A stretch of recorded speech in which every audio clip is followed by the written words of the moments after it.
नमस्कार। शाम के 7 बजे हैं। खबर दमदार के इस वक्त के बुलेटिन के साथ हाजिर हूं मैं अनुपम। प्रदेश की हर छोटी बड़ी खबरों को लेकर के सबसे पहले बात करेंगे बड़ी खबर की। बांदा जेल में बंद माफिया मुख्तार अंसारी को डर सताने लगा है। बाहुबली मुख्तार अंसारी के बेटे उमर अंसारी ने सुप्रीम कोर्ट में याचिका दाखिल की है। उमर अंसारी ने याचिका दाखिल कर अपने पिता को उत्तर प्रदेश की बांदा जेल से दूसरी जेल ट्रांसफर करने की मांग की है। उन्होंने याचिका में कहा है कि बांदा जेल में रहते हुए उनके पिता की जान को खतरा है। उमर अंसारी ने परिवार के लोगों के साथ उत्पीड़न करने का आरोप भी लगाया। उमर अंसारी ने याचिका में बांदा जेल में पिता मुख्तार अंसारी को जान से मारने की साजिश रचने का आरोप लगाया है। उमर ने याचिका में कहा है कि जेल में पिता मुख्तार अंसारी को मारने का प्लान बनाया जा रहा है।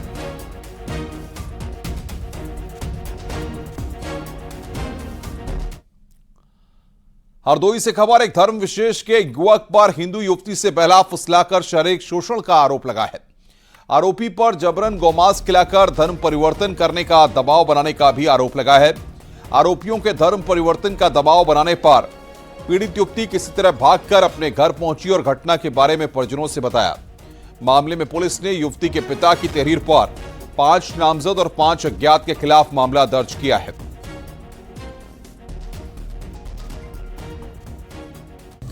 यह मामला थाना सुरसा का है, जहां पर सूचना मिली थी कि 112 के जरिए, तो वहां तत्काल पुलिस फोर्स मौके पर पहुंचा और वादी से वार्ता करी। तो वादी ने यह बताया कि उनकी लड़की जो है प्रतिवादी पक्ष भागा ले गया था एवं उस पर धर्म परिवर्तन का दबाव भी बना रहा था।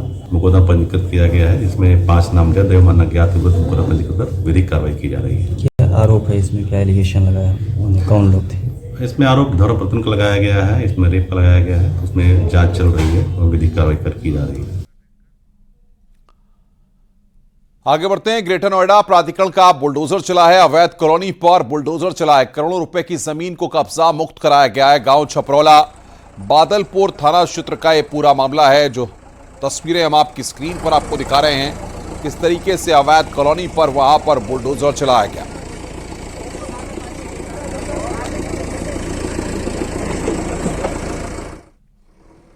आगे बढ़ते हैं। ग्रेटर नोएडा पुलिस ने बड़ी कार्रवाई की है। पुलिस ने रणदीप गैंग के सदस्य ब्रिजनंदन राय की मथुरा में 23 करोड़ रुपए की प्रॉपर्टी को जब्त किया है। ब्रिजनंदन राय रणदीप भाटी गैंग का सक्रिय सदस्य है, जिसके खिलाफ पुलिस ने गैंगस्टर एक्ट के तहत कार्रवाई की है। जारचा पुलिस ने कुर्की की कार्रवाई की है। माफिया राज्य सरकार के हित में जब्तीकरण की कार्रवाई की जाती है। चलो एक बार उस पर लेकर आएंगे, एक बार उस पर लेकर वाद संख्या 38/23 अपराध। खबर लखनऊ से है। बेकाबू कार ने ट्रैफिक सिपाही को टक्कर मार दी और मौके से फरार हो गया। गलत दिशा से आ रही कार ने इंसाफ की गुहार लगाई है। मामला बड़ौत इलाके के हिलवाड़ी गांव का है। महिलाओं के मुताबिक वो खेतों से सरसों का साग लेकर अपने घर लौट रही थी कि रास्ते में ही ट्रैक्टर से जा रहे गांव के दबंग युवकों ने उन्हें टक्कर मार दी। इसका उन्होंने विरोध किया तो दबंगों ने उनके साथ गन्ने और सरियों से मारपीट की।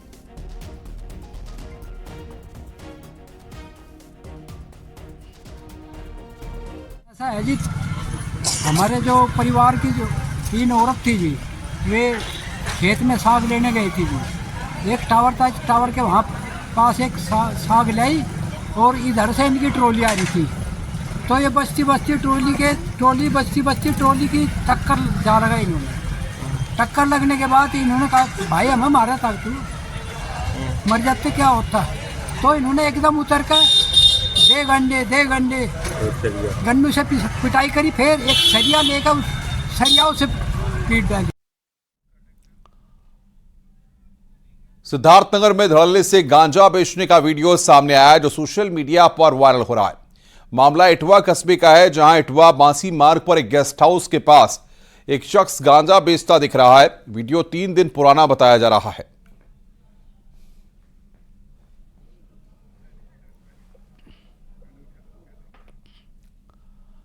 आगे बढ़ते हैं। शाहजहांपुर की पुलिस को शातिर बदमाश को गिरफ्तार करने में सफलता हासिल की है।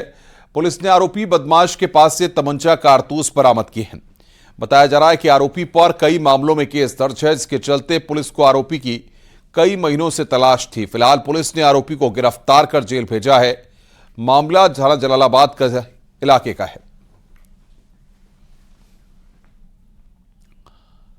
खबर ललितपुर से है, जहां पर पुलिस ने एक शातिर 50,000 के इनामिया बदमाश को गिरफ्तार किया। पकड़ा गया बदमाश कभी फर्जी सीबीआई अधिकारी तो कभी फर्जी पुलिस अधिकारी बनकर भोली भाली जनता को मूर्ख बनाकर उनसे ठगी करता था। बताया गया है कि सदर कोतवाली पुलिस और स्वाट टीम ने एक शातिर बदमाश को गिरफ्तार किया है। आरोपी ईरानी गैंग का सरगना है। यह गैंग एमपी में काफी सक्रिय है। एक व्यापारी के द्वारा ये सूचना दी गई कि एक फर्जी सीबीआई ऑफिसर बन करके उसके साथ टप्पेबाजी की गई है। 50,000 रुपये की उसकी टप्पेबाजी हुई थी। इस घटना पर अभियोग पंजीकृत किया गया था और इसके लिए लगातार अनावरण के लिए सीसीटीवी कैमरे देखते हुए पुलिस के द्वारा आइडेंटिफाई किया गया, जिसमें पुलिस उप महानिरीक्षक द्वारा 50,000 रुपये का इनाम घोषित किया गया है। ये एक ईरानी गैंग है जो भोपाल में अमन कॉलोनी है, वहाँ के रहने वाले हैं। उनको आज कोतवाली पुलिस और स्वाट टीम के द्वारा गिरफ्तार किया गया। उनके पास से 4800 रुपये और उनके पैन कार्ड, आधार कार्ड आदि बरामद किए गए हैं। अखिल भारत हिंदू महासभा ने आगामी 6 दिसंबर को मथुरा श्री कृष्ण जन्मभूमि की जमीन पर लड्डू गोपाल का जलाभिषेक करने का ऐलान किया है। हिंदू महासभा ने शाही ईदगाह को भगवान श्री कृष्ण की असली जन्मस्थली बताते हुए जलाभिषेक करने की घोषणा की है। इसके लिए हिंदू महासभा ने श्री कृष्ण जन्मस्थान से लड्डू गोपाल की प्रतिमा ली और जन्मभूमि के मुख्य गेट पर विधि विधान से पूजा करने के बाद अयोध्या रवाना हो गए। अयोध्या के बाद लड्डू गोपाल की प्रतिमा को काशी विश्वनाथ मंदिर ले जाएंगे और भगवान भोलेनाथ का आशीर्वाद लेकर 6 दिसंबर को मथुरा शाही ईदगाह पहुंचेंगे, जहां लड्डू गोपाल का जलाभिषेक करेंगे। भूमि कान्हा जी भी चाहते हैं जो मेरे बराबर में अतिक्रमण है, इसको हटाकर मुझे वहां पर पुनः स्थापित किया जाए। उसी कड़ी में हम यहाँ से अपने कान्हा जी को अयोध्या जी सरयू में स्नान कराने के बाद वहां से काशी विश्वनाथ भगवान भोलेनाथ से आशीर्वाद लेकर और संगम में स्नान कराने के बाद हम पुनः शौर्य दिवस 6 दिसंबर को मथुरा जी आएंगे और जो मुगल आक्रांताओं के द्वारा हमारे कान्हा की गर्भगृह को खंडित करके ये पाप की निशानी शाही मस्जिद ईदगाह बनाई गई है, इसका शुद्धिकरण करेंगे और अपने आराध्य देव का विधि विधान से पूजा अर्चना करते हुए उनका जलाभिषेक करेंगे। गोरखपुर में सीएम योगी आदित्यनाथ ने आज उत्तर प्रदेश ग्रामीण खेल लीग का शुभारंभ किया। इस दौरान मुख्यमंत्री ने पहले कबड्डी के खेल को देखा और फिर संबोधित करते हुए कहा कि इस बार देश में 100 से ज्यादा मेडल आए हैं। उत्तर प्रदेश में खिलाड़ियों का सम्मान भी किया गया है। सीएम योगी ने कहा कि पीएम मोदी के नेतृत्व में देश का विकास हो रहा है और खेल के प्रति लोगों की भावना बदली है। गोरखपुर में सीएम योगी आदित्यनाथ ने उत्तर प्रदेश ग्रामीण खेल लीग का शुभारंभ किया।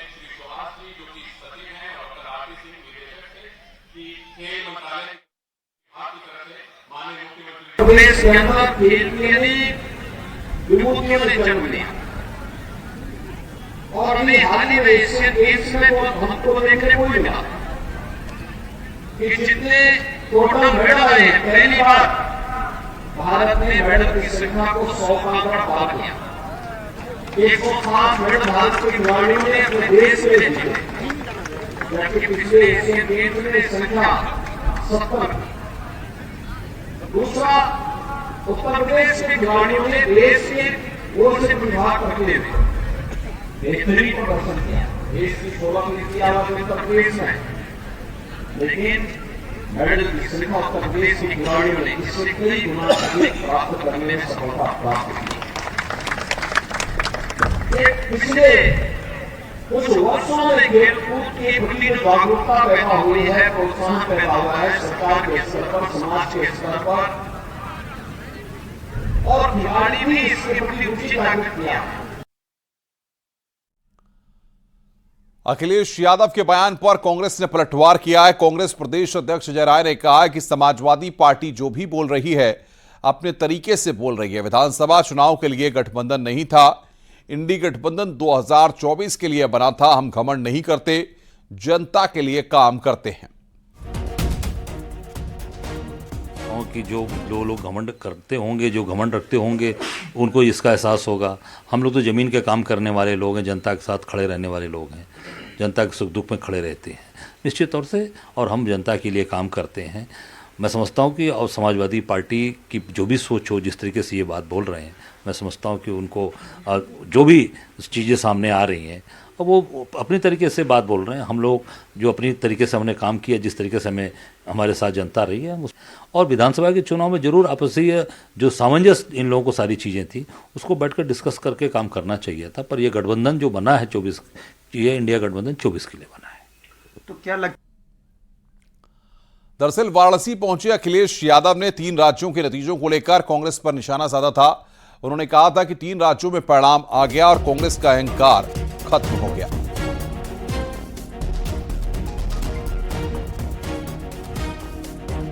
तो गठबंधन को लेकर अखिलेश यादव ने यहां पर यह बड़ा बयान दिया था। 3 राज्यों के नतीजों ने खत्म किया अहंकार।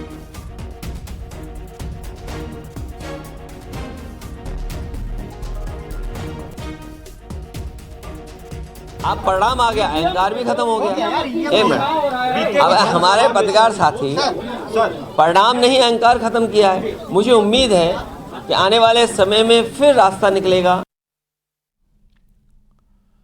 3 राज्यों में भारतीय जनता पार्टी की जीत पर संभल के एसपी सांसद शफीकुर रहमान बर्क को मुस्लिमों को लेकर चिंता जताई है। उन्होंने कहा कि बीजेपी की सरकार बनने से अब मुस्लिमों के विकास की उम्मीद नहीं है। उन्होंने कहा कि अब तक बीजेपी ने मुस्लिमों के साथ अच्छा सलूक नहीं किया है। कांग्रेस की हार पर उन्होंने कहा कि चुनाव में हार जीत लगी रहती है और आपसी कमियां दूर करने की जरूरत है।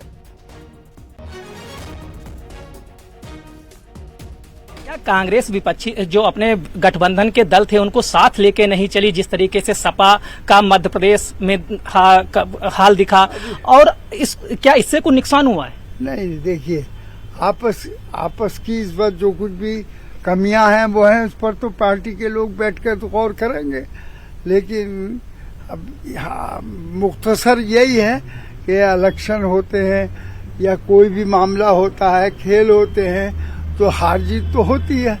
अब इसमें बीजेपी की जीत हो गई और कांग्रेस की हार हो गई, ये हमें तस्लीम। लेकिन बसपा सुप्रीमो ने कहा कि ये जो चुनावी परिणाम आए उनके गले नहीं उतर रहे हैं। जिस तरीके से चुनावी माहौल था उस तरीके से ये चुनाव परिणाम आने की उम्मीद नहीं थी। उन्होंने इन चुनाव परिणाम पर संदेह जताया है।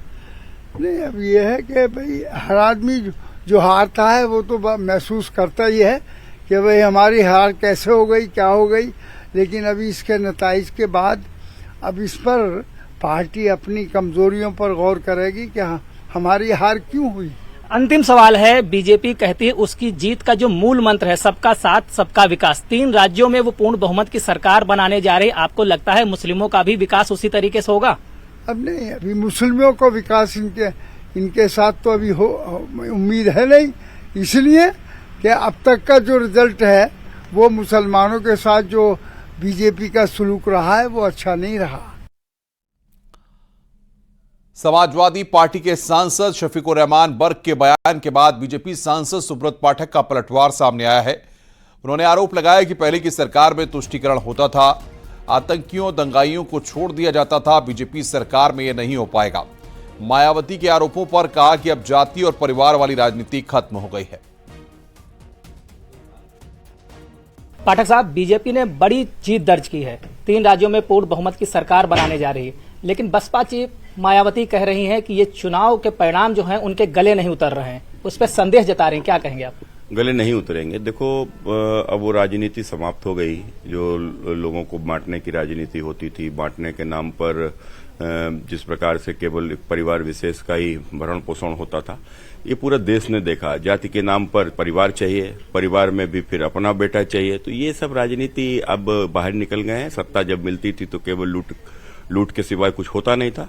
आज प्रधानमंत्री नरेंद्र मोदी जी ने आने के बाद में जिस प्रकार से सेवा की राजनीति की है, वो देश की जनता ने उस पर मोहर लगाई है।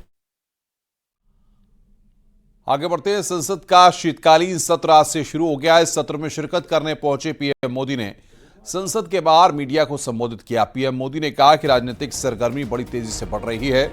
कल 4 राज्यों के चुनाव के नतीजे आए हैं। नतीजे बहुत उत्साहजनक हैं। उन लोगों के लिए उत्साहजनक हैं जो आम लोगों के लिए, कल्याण के लिए, देश के लिए और देश के उज्जवल भविष्य के लिए कमिटेड है। प्रधानमंत्री मोदी ने कहा कि सभी समाज और सभी समूहों की महिलाएं, युवा, हर समुदाय और समाज के किसान और मेरे देश के गरीब, ये 4 ऐसी महत्वपूर्ण जातियां हैं जिनके सशक्तिकरण, उनके भविष्य को सुनिश्चित करने वाली ठोस योजनाएं और अंतिम व्यक्ति तक पहुंच के उसूलों पर जो चलता है उन्हें भरपूर समर्थन मिलता है।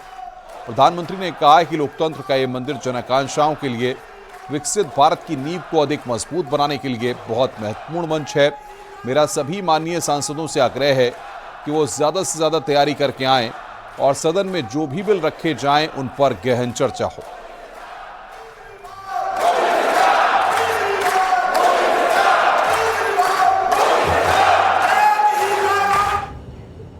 लोकतंत्र का ये मंदिर जन आकांक्षाओं के लिए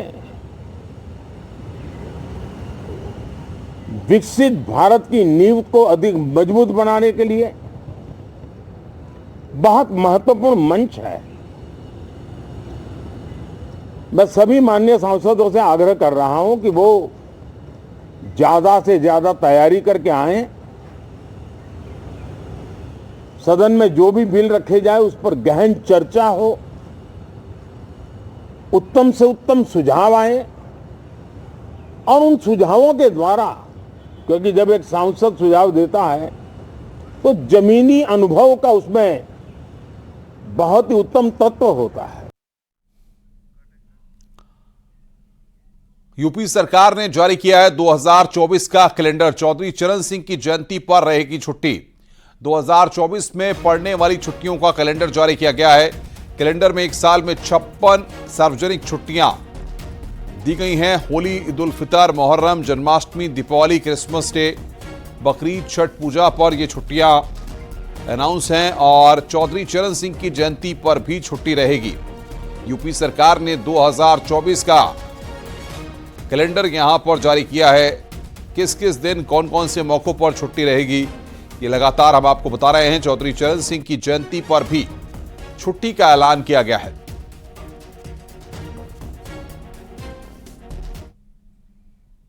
आगरा के जूता कारोबारी जीएसटी टीम की रडार पर आ गए हैं। लगातार जूता कारोबारियों के यहां पर छापेमारी की कार्रवाई जारी है। आज हींग की मंडी में ठाकुर फुटवियर कंपनी और ठाकुर साहब कंपनी पर स्टेट जीएसटी की टीम ने छापा मारा। टीम को बड़ी टैक्स चोरी की सूचना मिली थी, जिसके बाद स्टेट जीएसटी की 2 टीमों ने छापा मारा है। फिलहाल कागजातों की जांच की जा रही है। आगरा में जूता कारोबारी के यहां पर जीएसटी की टीम ने छापेमार कार्रवाई को अंजाम दिया है। जीएसटी की टीम को सूचना मिली थी कि टैक्स की बड़ी चोरी की जा रही है। उसके बाद टीम जूता कारोबारी के ठिकाने पर पहुंची है। ये ठाकुर साहब शूज इंडिया के नाम से इनकी फर्म है और एक टीएफसी ठाकुर फुटवियर कंपनी के नाम से है। स्टेट जीएसटी की टीम ने छापेमार कार्रवाई को अंजाम दिया है। इनका हींग की मंडी चौराहे पर एक गोडाउन है, वहां पर भी टीम मौजूद है और इस वाले जगह पर भी जहां पर इस समय न्यूज 18 की टीम है वहां पर भी टीम मौजूद है और छापेमार कार्रवाई को अंजाम दे रही है। 2 टीमें हैं जो लगातार अभी जांच पड़ताल कर रही हैं, कागजात चेक कर रही हैं, इलेक्ट्रॉनिक डिवाइस चेक कर रही हैं। टीम को सूचना मिली थी कि टैक्स की बड़ी चोरी की जा रही है, जिसके बाद स्टेट जीएसटी की टीम यहां पर पहुंची और छानबीन कर रही है। जो इस कंपनी के मालिक हैं उनसे पूछताछ की जा रही है, खातों की जांच की जा रही है। कुल मिलाकर कहा जा सकता है स्टेट जीएसटी की टीम ने जूता कारोबारी के यहाँ पर छापेमार कार्रवाई को अंजाम दिया। अब ये कार्रवाई कब तक चलती है और टीम को क्या बड़ा हाथ लगता है, ये कार्रवाई समाप्त होने के बाद पता चल सकेगा। कामिर कुरैशी, न्यूज 18 आगरा। हरदोई में गर्भवती महिला के साथ मारपीट की वारदात सामने आई है। बाजार गई महिला से पहले दबंगों ने छेड़छाड़ की और फिर लाठी डंडे से मारपीट कर घायल कर दिया। तहरीर के बाद भी पुलिस ने जब कार्रवाई नहीं की तो परेशान होकर पीड़िता ने एसपी से शिकायत की। घटना मधोगंज इलाके के शुक्लापुर भगत की है। ये मामला थाना माधवगंज में एक गांव पड़ता है शुक्लापुर भगत, वहां का है, जहां पर 2 बच्चों में इंस्टाग्राम पर अभद्र पोस्ट के लिए मारपीट एवं वाद विवादी घटना घटित हुई है। उपरोक्त मामले में थाना स्थानीय स्तर से जांच में विधिक कार्रवाई की जा रही है। क्या महिलाओं के साथ किन लोगों ने मारपीट की है? और इसमें आपस में फेसबुक पे, जैसा कि मैंने पहले बताया था, अभद्र भाषा में पोस्टें डाली गई थी, उसी बात को लेकर मारपीट हुई है। साइबेरियन पक्षियों के शिकार के बाद कानपुर में पुलिस ने कई इलाकों में छापेमारी की। छापेमारी में 700 से अधिक संरक्षित जातियों के पक्षी बरामद हुए हैं और 11 लोग गिरफ्तार किए गए हैं। इस कार्रवाई से हड़कंप मच गया है। वन विभाग की टीम ने छापेमारी की तो खुलासा हुआ कि बाकरगंज स्थित मुर्गा मार्केट में प्रतिबंधित पक्षियों की खरीद बिक्री हो रही है। एसीपी का कहना है कि आगे भी इस तरह की कार्रवाई चलती रहेगी और प्रतिबंधित पक्षियों की खरीद बिक्री करने वालों पर सख्त एक्शन होगा। वन विभाग के साथ संयुक्त रूप से छापेमारी की गई।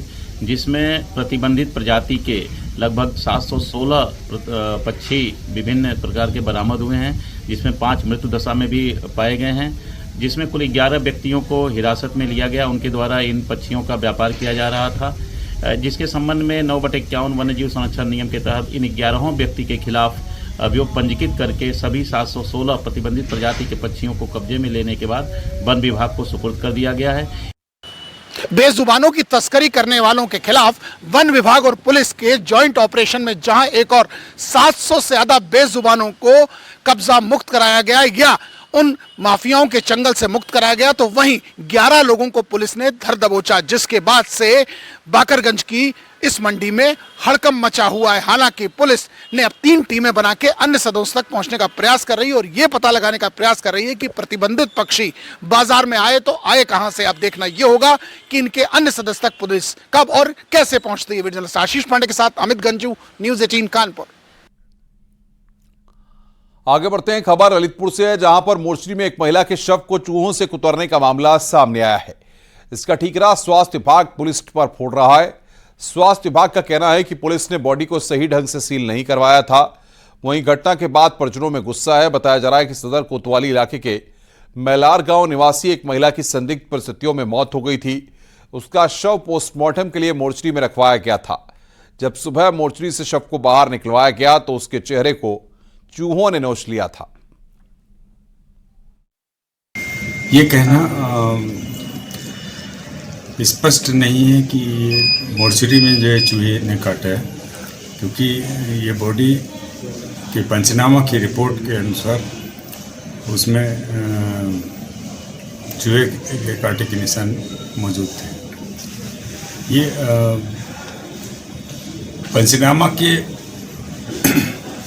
पूर्व काटा गया होगा और पंचनामा के बाद यदि कोई इस तरह की बात होती है तो चिकित्सालय प्रशासन जिम्मेदार होगा। आगे बढ़ते हैं, कौशाम्बी जिले में नाबालिग लड़की से रेप का मामला सामने आया है। पीड़िता के पिता का आरोप है कि उसकी 14 साल की बेटी जब शौच के लिए गई थी तो आरोपी हिमांशु ने उसके साथ रेप किया और किसी से बताने पर जान से मारने की धमकी दी।